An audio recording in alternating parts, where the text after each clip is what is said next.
The old armchair groaned in protest as Sticks shifted, his worn denim rubbing against the faded floral fabric.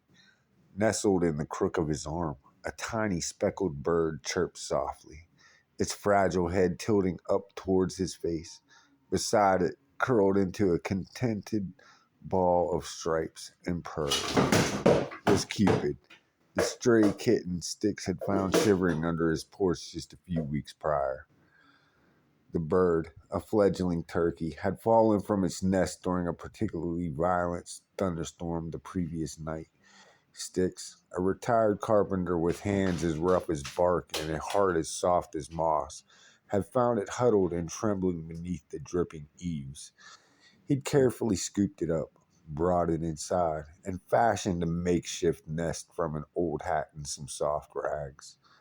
Cupid, ever curious, had initially regarded the bird with suspicion, a low growl rumbling in his tiny chest. But Sticks, with his gentle voice and patient hands, had introduced them slowly, letting Cupid sniff the bird's feathers and listen to his faint chirps. Now they were inseparable. Cupid, surprisingly paternal, would groom the bird's ruffled feathers with his tiny pink tongue, his purrs a soothing lullaby. Turkey Butt, the bird, in turn would nuzzle against Cupid's soft fur, seeking warmth and comfort. Sticks watched him, a smile crinkling the corners of his eyes.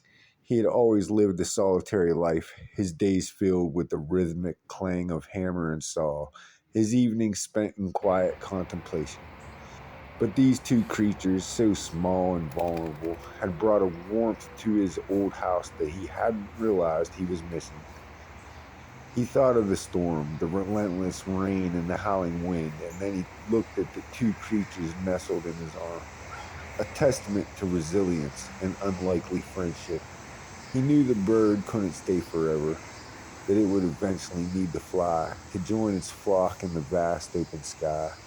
But until then, he would cherish these moments, these quiet evenings filled with the soft purrs of a kitten and the gentle chirps of a fledgling.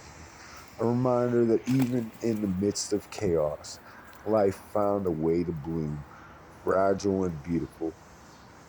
He closed his eyes, the warmth of the kitten and the soft flutter of the bird's wings, a gentle rhythm against his skin. He was no longer just Sticks, the solitary carpenter.